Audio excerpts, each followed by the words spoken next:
करवा चौथ की डरावनी कहानी। राजस्थान के कुलधरा गांव से कुछ दूरी पर एक गांव बसा हुआ था, जहां तकरीबन 20 से 25 घर बने हुए थे। इन घरों में जो भी लोग रहते थे वह आपस में मिलजुल कर वक्त बिताते थे। ऐसा लगता था कि जैसे यहाँ अलग अलग घर नहीं बल्कि एक ही परिवार के अलग अलग कमरे बने हुए हैं। गांव में कृष्ण पक्ष की चतुर्थी तिथि से पहले गांव की सभी औरतें बेहद खुश नजर आ रही थी। बाजार में बहुत भीड़ थी।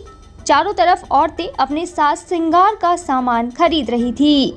कोई किसी दुकान में साड़ी खरीदता हुआ दिख रहा था, तो वहीं कोई महिला अपने पति के साथ चूड़ी बिंदी ले रही थी। एक तरफ कोने में मेहंदी लगाने के लिए भी कुछ लोग बैठे हुए थे, जो महिलाओं को बुला बुला कर मेहंदी लगा रहे थे।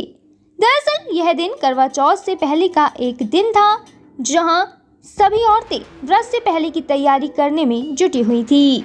पर इन सभी खुश और व्यस्त महिलाओं के बीच सुधा बेहद ही मायूस और खामोशी से दिख रही थी। उसके चेहरे पर ना तो हंसी थी और ना ही करवा चौथ के व्रत को लेकर कोई भी जिज्ञासा। ऐसा लग रहा था जैसे उसे कोई चीज अंदर ही अंदर खाई जा रही है। न जाने वह कितनी बड़ी दिक्कत से जूझ रही है।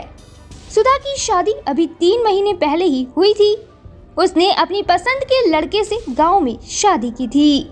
मायके वाले उसकी शादी के सपोर्ट में नहीं थे, पर मजबूरी में सिर्फ लड़की की जिद के कारण उन्होंने राजू से उसकी शादी करा दी थी। पर सुधा नहीं जानती थी कि माता पिता के खिलाफ जाकर वह जिस लड़के से शादी कर रही है वह उसकी जिंदगी खराब कर देगा। सुधा का पति शादी से पहले तक तो उसके सामने बेहद अच्छा बनता था, पर जब वह उसके साथ रहने लगी तो राजू की सच्चाई धीरे धीरे सुधा के सामने आने लगी। राजू रोज रात को दारू पीकर नशे में घर लौटता था और सुधा के साथ मारपीट करता था। वह सुधा को यह बोलता था कि वह अपने मायके वालों से पैसे लेकर आए। राजू नशे की लत में इतना ज्यादा पागल हो चुका था कि उसने शादी में मिले सभी जेवरात और सामान तक बेचना शुरू कर दिए थे। कई बार राजू सुधा को बुरी तरह से पीटता था, वहीं उसे गाली गलौज भी करता था। उसे नशे की हालत में कुछ भी होश नहीं रहता था। ऐसे में हर रोज राजू की इन हरकतों से सुधा बेहद परेशान हो गई थी। वह अंदर ही अंदर बेहद घुटने लगी थी। राजू की इन हरकतों के बारे में ना तो वह अपने मायके वालों को बता सकती थी और ना ही किसी और को। दरअसल जब सुधा अपने परिवार वालों के खिलाफ गई थी और उसने राजू से शादी की थी, तो कहीं ना कहीं वह गांव वालों की नजरों में भी बुरी बन चुकी थी। ऐसे में अब उससे बहुत कम लोग ही बोलते थे, उसे ज्यादा लोग पसंद नहीं करते थे, जिसकी वजह से वह अपनी दिक्कतें किसी के सामने नहीं बता सकती थी। अब जब करवा चौथ से पहले सभी औरतें अपनी शॉपिंग में व्यस्त थी, तो वहीं सुधा मन ही मन यह सोच रही थी कि वह किसी तरह से राजू से अपना पीछा छुड़वा ले। तो फ्रेंड्स, वीडियो में आगे बढ़ने से पहले यहाँ आपके लिए एक इम्पॉर्टेंट जानकारी है। अब आप templeblessing.com से आज ही free of cost Haridwar Ganga जल मंगा सकते हैं। हमारी वेबसाइट से आपको फ्री में अब जब गंगा जल मिल रहा है तो आप इसके बारे में अपने फ्रेंड्स और कलीग्स को ज़रूर बताएं, जिससे कि वह भी इसका लाभ उठा सकें। वैसे अब आप templeblessing.com से गंगा जल लेने के अलावा घर बैठे पूजा बुक भी करा सकते हैं। ज़्यादा जानकारी के लिए हमारी वेबसाइट पर ज़रूर विजिट करें। तो चलिए हम वीडियो में आगे बढ़ते हैं। वह राजू से तलाक लेना चाहती थी। ऐसे में उसका बिल्कुल भी मन नहीं था कि वह उसके लिए करवा चौथ का व्रत रखे। हालांकि उसके मन में एक उम्मीद थी, जो कि उसे एक बुढ़िया ने दी थी। सुधा इस बाजार में कोई साज श्रृंगार का सामान तो नहीं ले रही थी, बल्कि वह तो एक बूढ़ी औरत से मिलने आई थी। यह औरत सुधा को कुछ दिन पहले ही मिली थी, जिसने सुधा से उसकी जिंदगी सफल बनाने की बात कही थी। सुधा ने अपने घर के सारे हालात इस बूढ़ी औरत को बता दिए थे। जब सुधा की मुलाकात इस बूढ़ी औरत से हुई तो यह महिला जंगल में ही बैठी हुई तपस्या कर रही थी। ऐसे में इस औरत ने सुधा से उसकी दिक्कत पूछी और उसका हाथ देखकर सब कुछ पता लगा लिया। दरअसल यह बूढ़ी औरत एक बेहद तपस्वी महिला थी, जो कि जंगल में रहकर अपनी तंत्र विद्या को बढ़ाती थी। कुछ दिन पहले जब सुधा इस बूढ़ी महिला के पास जाकर अपने पति के नशेड़ीपन और मारपीट के बारे में बता रही थी, तो इस महिला ने सुधा से ये कहा था कि वह उसे करवा चौथ से ठीक पहले बाजार में मिल जाए, जहाँ पर वो उसे कुछ सामान लाने के लिए बताएगी जो कि उसके लिए बहुत ही जरूरी होगा। दरअसल यह बुढ़िया सुधा को ऐसा तरीका बताने वाली थी जहाँ उसका पति हमेशा के लिए दारू छोड़ सकता था और सुधा को तलाक लेने की भी जरूरत नहीं पड़ती। इससे सुधा का घर बच सकता था और समाज में जो तलाक के बाद उसकी बेइज्जती होने वाली थी वह भी नहीं होती। सिर्फ इसी बात को ध्यान में रखते हुए सुधा उस बूढ़ी औरत से बाजार में मिलने आई थी। उसे लगा था कि वह बूढ़ी औरत सुधा की सारी दिक्कतें दूर कर देगी और उसका परिवार फिर से ठीक हो जाएगा और वह परिवार को टूटने से बचा लेगी। हालांकि यह बूढ़ी औरत दिखने में थोड़ी डरावनी थी। इसके बाल भी सामान्य औरतों से बेहद बुरे थे। वह झाड़ू जैसे और बिखरे हुए दिख रहे थे। ऐसा लग रहा था कि जैसे यह बूढ़ी औरत कोई चुड़ैल हो। यह बुढ़िया जंगल में रहकर सिर्फ मांसाहारी भोजन ही किया करती थी। वह जंगल में जो भी जानवर मिलता था उसे खा लेती थी। यह औरत उन सभी जानवरों को वहीं पर पकाकर खाया करती थी। ऐसे में अब जब यह बुढ़िया धीरे धीरे चलते हुए बाजार में पहुंची थी तो यह सुधा की तरफ बढ़ने लगी। हालांकि जब यह सुधा की तरफ जा रही थी तो आसपास की सभी औरतें इस बूढ़ी औरत को देखकर हैरान हो गई और कुछ औरतें तो डर के मारे वहां से पीछे की तरफ भागने लगी। कई लोग इस औरत को देखकर हाय हाय कर रहे थे तो वहीं कई लोगों के पसीने तक छूटने लगे थे।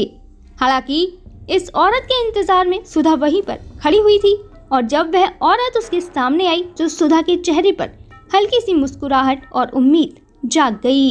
तो फ्रेंड्स, वीडियो में आगे बढ़ने से पहले यहाँ आपके लिए एक इम्पोर्टेंट जानकारी है। अब आप templeblessing.com से आज ही free of cost Haridwar Ganga जल मंगा सकते हैं। हमारी वेबसाइट से आपको फ्री में अब जब गंगा जल मिल रहा है तो आप इसके बारे में अपने फ्रेंड्स और कलीग्स को ज़रूर बताएं, जिससे कि वह भी इसका लाभ उठा सकें। वैसे अब आप templeblessing.com से गंगा जल लेने के अलावा घर बैठे पूजा बुक भी करा सकते हैं। ज़्यादा जानकारी के लिए हमारी वेबसाइट पर ज़रूर विजिट करें। तो चलिए हम वीडियो में आगे बढ़ते हैं। सुधा उस बूढ़ी औरत के पास जाकर यह बोलने लगी कि अम्मा जी, आपने मुझे यहाँ पर बुलाया था, बताइए आपको मुझसे क्या काम है, मैं किस तरीके से अपना परिवार बचा सकती हूँ। सुधा ने उस बूढ़ी औरत से कहा कि कल करवा चौथ का व्रत है और मेरा मन बिल्कुल भी नहीं चाह रहा कि मैं अपने पति के लिए यह व्रत रखूं, पर मुझे अपने पति से आज भी उतना ही प्यार है और मैं उनकी लंबी उम्र चाहती हूँ। हालांकि उनकी हरकतें मुझे अब उनके साथ रहने नहीं देती। ऐसे में अब सुधा ने इस बूढ़ी महिला से कहा कि आपने कहा था कि आप मुझे मेरे पति का नशा छुड़वाने के लिए बेहतर उपाय बताएंगी, तो बताइए आखिर आप मुझे क्या उपाय बताने वाली हैं। सुधा का उतावलापन देखकर बूढ़ी औरत तुरंत बोलने लगी कि बेटा तू शांत हो जा, मैं यहाँ सिर्फ तेरे लिए ही आई हूँ, तुझे तेरा उपाय बता कर ही जाऊंगी। यह बूढ़ी औरत सुधा को भीड़ से थोड़ा साइड में ले गई। यह बूढ़ी औरत ऐसी लग रही थी कि जैसे यह कुछ तो अपने अंदर राज छुपाए हुए है। ऐसे में इस बूढ़ी औरत ने सुधा को एक लिस्ट दी। उसने कहा कि तुम्हें यह सामान लेकर आना है। इस लिस्ट में कई अतरंगी और बेहद हैरान करने वाला डरावना सामान लिखा हुआ था। इस औरत ने कहा कि जब चांद निकलेगा तो तू अपने पति के हाथों व्रत खोलेगी, पर इस व्रत से पहले हमें एक हवन करना होगा। सुधा बोली कि कैसा हवन, और यह हवन आप करवा चौथ के दिन ही क्यों कराओगी। वह बूढ़ी औरत अब गुस्से में सुधा से बोली कि तुझे अपना पति बिना नशे और दारू के चाहिए तो चुपचाप मेरी बात सुन ले, और अगर तुझे मेरी बात नहीं माननी तो यहाँ से चली जा। ऐसे में अब सुधा चुपचाप खड़े होकर बुढ़िया की बातें सुनने लगी। सुधा फिलहाल उस लिस्ट को भी देख रही थी जो कि बूढ़ी औरत ने सामान की उसके हाथ में थमाई थी। सुधा कहीं ना कहीं मन ही मन ये सोच रही थी कि उसके घर में भला यह बूढ़ी औरत कौन सा हवन करने वाली है। इस बूढ़ी औरत ने सुधा से कहा कि वह कुछ ज्यादा ना सोचे और सिर्फ हवन की तैयारी करे। वह बूढ़ी औरत सुधा से ये बोल रही थी कि तुम बस इस हवन की तैयारी करना, मैं खुद तुम्हारे घर पर आऊंगी और करवा चौथ का व्रत खोलने से पहले ये हवन कराऊंगी। सुधा फिलहाल इस लिस्ट में लिखे सामान को देखकर बेहद हैरान हो गई और वह ये सोचने लगी कि भला इस तरह का सामान हवन में कौन इस्तेमाल करता है। हालांकि सिर्फ राजू के बारे में सोचकर वह कुछ भी नहीं बोल पाई। उसे लगा कि शायद इस तरह की पूजा से ही राजू ठीक हो सकता है और उसका घर भी बच सकता है। ऐसे में वह चुपचाप वहां से बुढ़िया औरत की बात सुनती रही। फिलहाल सुधा अपने मन में एक उम्मीद के साथ घर पर चली गई और वह बूढ़ी औरत भी वहां से गायब हो गई। ऐसे में रात को सुधा का पति राजू शराब के नशे में धुत होता हुआ घर की तरफ आया। वह जोर जोर से घर का गेट बजाने लगा। सुधा समझ गई थी कि गेट पर कोई और नहीं बल्कि उसका नशेड़ी पति राजू है। ऐसे में वह भागती हुई गई और गेट खोलकर खड़ी हो गई। सुधा के सामने उसका नशेड़ी पति लड़खड़ाता हुआ खड़ा हुआ था। उसे होश तक नहीं था। सुधा उसे देखकर आगे की तरफ जैसे ही बढ़ने लगी तो वह राजू भी वहां पर सुधा को देखकर लड़खड़ाने लगा। फिलहाल सुधा ने अपने पति को सहारा देकर घर के अंदर की तरफ किया। तो फ्रेंड्स, वीडियो में आगे बढ़ने से पहले यहाँ आपके लिए एक इम्पोर्टेंट जानकारी है। अब आप templeblessing.com से आज ही free of cost Haridwar Ganga जल मंगा सकते हैं। हमारी वेबसाइट से आपको फ्री में अब जब गंगा जल मिल रहा है तो आप इसके बारे में अपने फ्रेंड्स और कलीग्स को ज़रूर बताएं, जिससे कि वह भी इसका लाभ उठा सकें। वैसे अब आप templeblessing.com से गंगा जल लेने के अलावा घर बैठे पूजा बुक भी करा सकते हैं। ज़्यादा जानकारी के लिए हमारी वेबसाइट पर ज़रूर विजिट करें। तो चलिए हम वीडियो में आगे बढ़ते हैं।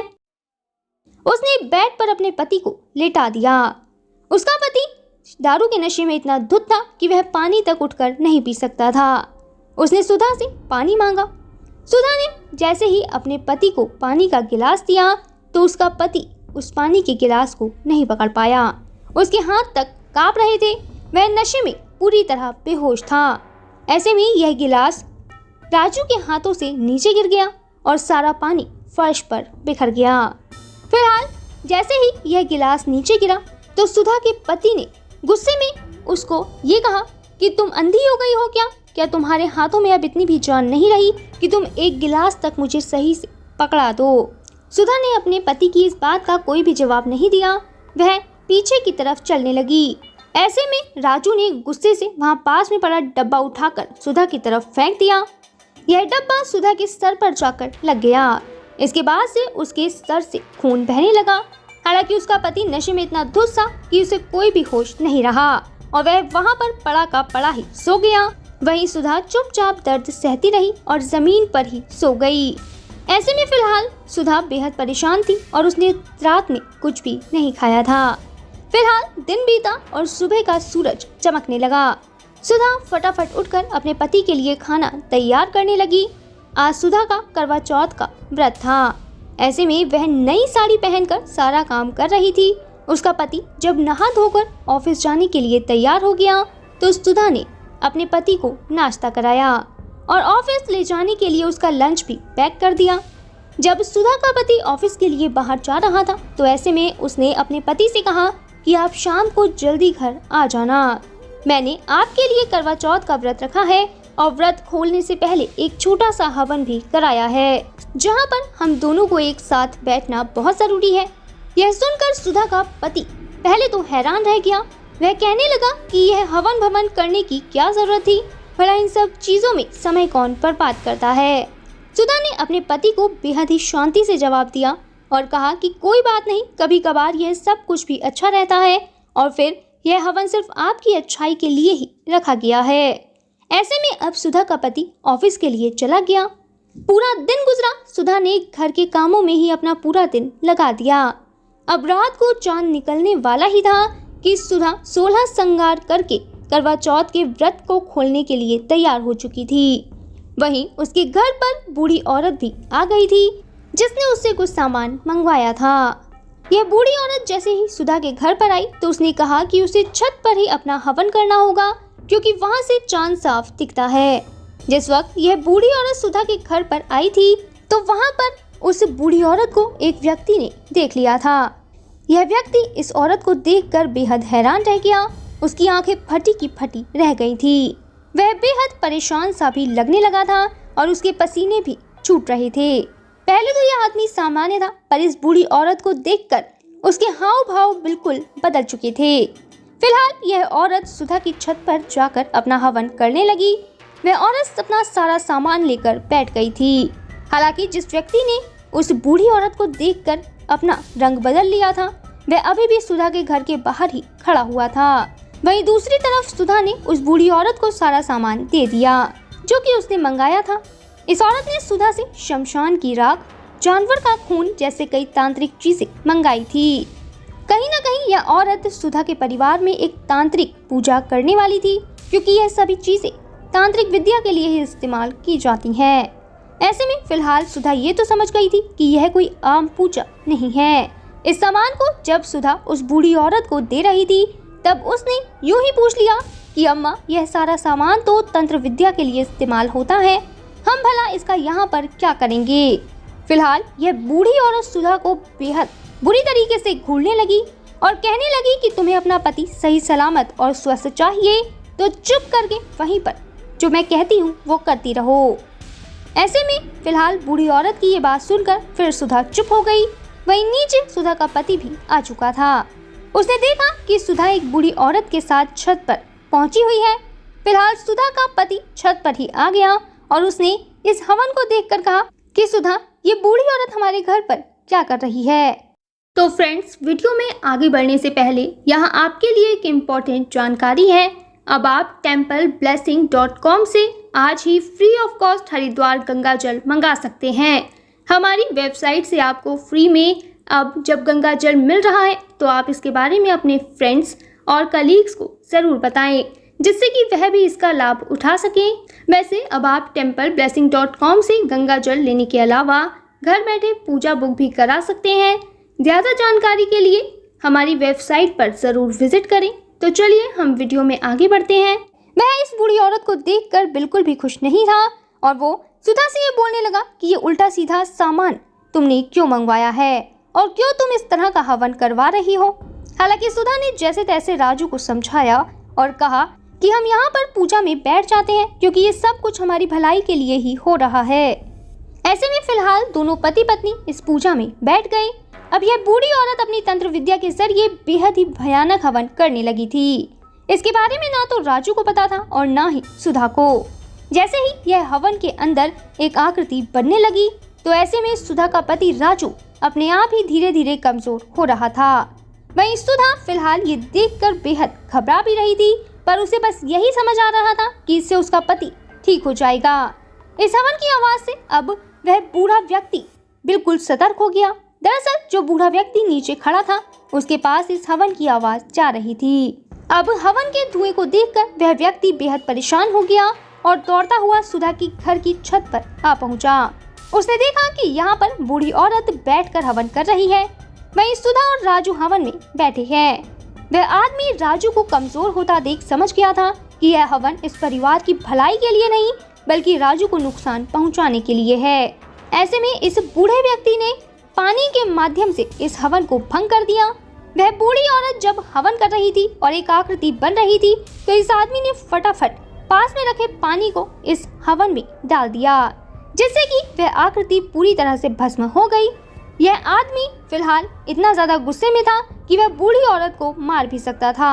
हालांकि जो बूढ़ी औरत थी वो ये सब कुछ देखकर गुस्से से लाल हो गई। वो उस बूढ़े व्यक्ति को बोलने लगी कि तूने ये बिल्कुल भी अच्छा नहीं किया, मैं तुझे नहीं छोड़ूंगी। वहीं दूसरी तरफ ये बूढ़ा व्यक्ति इस बुढ़िया से बोल रहा था कि मैं तुझे कभी भी अपने गलत मंसूबों में कामयाब नहीं होने दूंगा।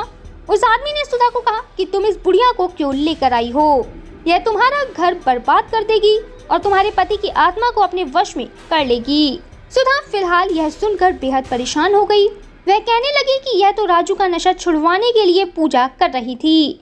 यह कोई मामूली बुढ़िया नहीं है बल्कि यह तो एक बेहद अच्छी अम्मा है। वहीं दूसरी तरफ अब जो बूढ़ा आदमी था वो सुधा से कहने लगा कि यह कोई अच्छी इंसान नहीं है बल्कि यह तो एक बेहद बुरी बूढ़ी औरत है जो कि बीते कई सालों से तंत्र क्रिया कर रही है। इसने पहले भी करवा चौथ के वक्त कई औरतों के सुहाग उजाड़े हैं। वह व्यक्ति सुधा को बताने लगा कि यह औरत लोगों के पति की आत्माओं को अपने वश में करती है और उनसे अपना काम निकलवाती है। इस औरत की शक्तियाँ इससे ही बढ़ती हैं और वह तंत्र में और माहिर हो जाती है। यह सुनकर सुधा के पैरों तले जमीन खिसक गई थी। वहीं राजू भी बेहोश हो गया था। ऐसे में अब जब इस बूढ़ी औरत को ये समझ आ गया कि वो यहाँ पर कुछ भी नहीं कर सकती और उसकी पूरी क्रिया भंग हो गई है तो वह फटाफट यहाँ से भागने लगी। हालांकि नीचे बूढ़े व्यक्ति ने पहले ही सभी लोगों को बता दिया था कि यह बूढ़ी औरत बेहद खतरनाक है और सुधा के घर वालों को नुकसान पहुंचाना चाहती है।